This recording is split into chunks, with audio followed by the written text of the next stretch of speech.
Just when you thought the House of Lords couldn't get any more out of touch, any more out of control, we saw 2 votes yesterday that really underline this point. And frankly, I'd be amazed, I'd be astonished if the government are seriously willing to stand by for years and years to come and just allow this farce to keep carrying on. And I know some of you guys will say, well, don't worry about it, Michael, it's only the Lords, it can't make a difference. Let me just lay this all out to you, why I think the government need to urgently act to reform/abolish the Lords and bring in an alternative. Going to bring you all the very latest in this report, guys, after more outrageous Lords votes. But please start off by clicking subscribe and the bell so you don't miss future reports. And of course, hit that thumbs up button. Really appreciate your support here on the channel. Now, this is going back to the UK Internal Market Bill. And I highlighted this yesterday, what we were expecting. This is basically the last stand against Brexit for Lords. And as we know, the place is stacked to the rafters with Remainers. I mean, the ridiculous, obscene amount of Liberal Democrats in there. And this is talking about a UK Internal Market Bill, and I'm going to keep going back to it, that when you look at the House of Commons, passed with a majority of 84. That's right, 84. And not a single Conservative MP voted against it. And yet, when it gets to the House of Lords, here we are. Lords vote to change Boris Johnson's controversial Brexit bill, but PM expected to press ahead regardless. The House of Lords voted 433 to 165, a majority of 268. 268 majority to remove a clause 42, one of the disputed sections, and clause 43 was removed without a vote. They then voted 407 votes.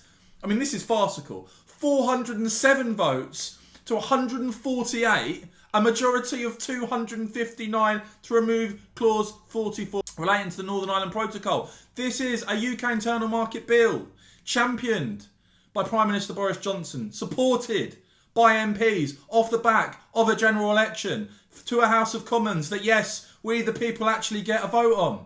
And yet the House of Lords, with these huge votes, indeed these defeats thought to be among the biggest suffered by the government in the Lords for several years.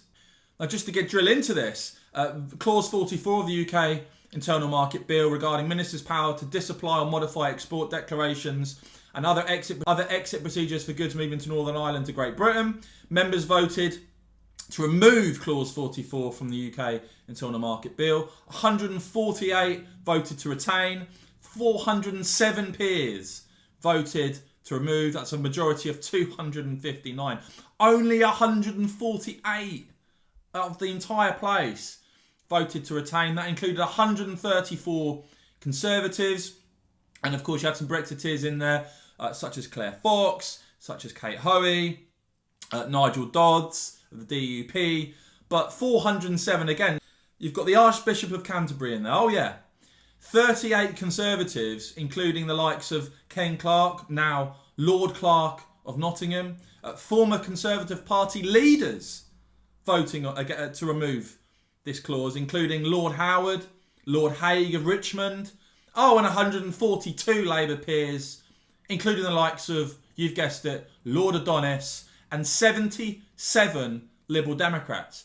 Let's look at clause 42 of the UK Internal Market Bill. Provisions on the Northern Ireland Protocol. Members voted, 165 voted for it to stay, 433 voted to remove it, just 147 Conservatives in favour, 44 Conservatives. So this isn't just the down party lines in the Lords. On this clause 42, you had 44 Conservative peers vote to remove it. This country's in the middle of a negotiation with the European Union. This is what is going on in Westminster. I think this is important.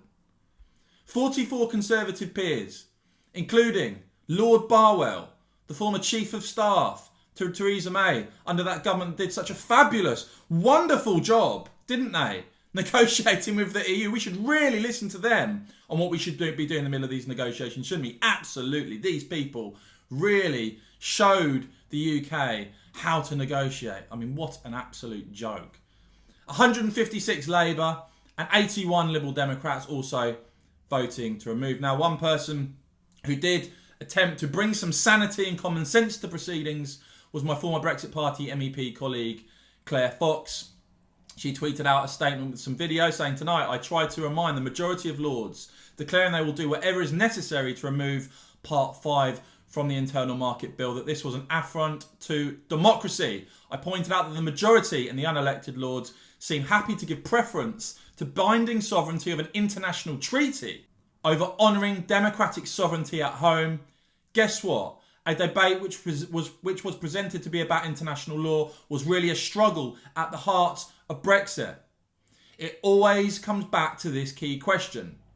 Who rules in a democracy and where does sovereignty lie? A nation that must adhere to treaties that it cannot democratically change or reject is not a free nation."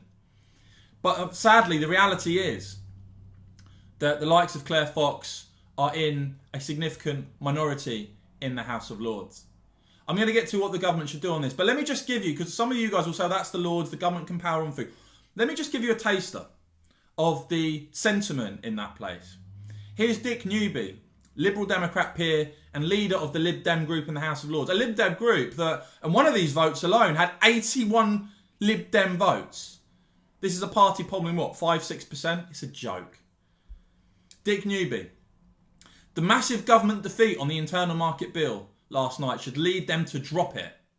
If it comes back to the Lords with the illegal clauses reinserted, we will reject it again and again if necessary. And he linked to a piece, of course, of Sir John Major joining in to condemn the Internal Market Bill. Someone else I suggest we completely ignore. A government spokesperson reacting to these votes by saying, "We are disappointed that the House of Lords has voted to remove clauses from the UK Internal Market Bill, which was backed in the House of Commons by 340 to 256. Oh, never mind that. That's just the House of Commons, where the actual people have a say, and they actually help elect the people that represent them in there. God, how quaint, eh? Democracy. And delivers on a clear, conservative manifesto commitment. We will retable these clauses when the bill returns to the Commons. We've been consistently clear that the clauses represent a legal safety net to protect the integrity of the UK's internal market and the huge gains of the peace process.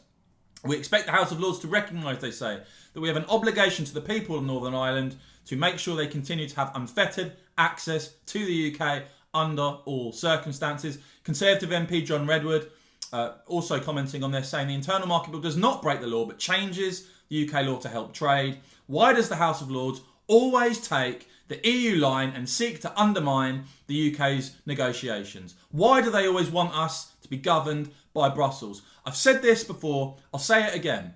The government really has three choices on this. And, there are striking parallels to me between the way the House of Lords operates and the EU. People in positions of power making decisions who are completely unaccountable. Are we really going to continue in this country with this system? Seriously? Because the way I see it, the government have three options. They can leave things as they are and keep getting smashed in votes time and time again that are completely unrepresentative and completely detached from mainstream British public opinion, which has delivered and voted for Brexit time and time again. They can do that. They can tinker around the edges, I guess, and try and put a whole load of Brexiteers in there to try and give it some semblance of representing British mainstream public opinion. Or will they be radical?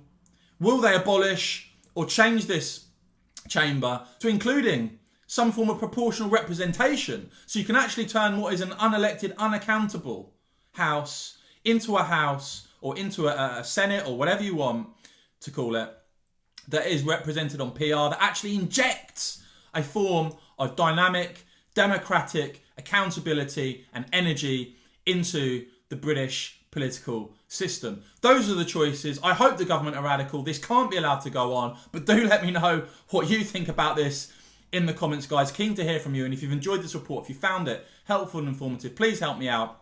Click the join button, click the thumbs up button, and click the join button. Click the join button to become a supporter if you want to support my work. It's £5 a month. I'd really appreciate your support as I keep delivering real news here on the Westminster channel. And as ever, guys, thank you so much for watching.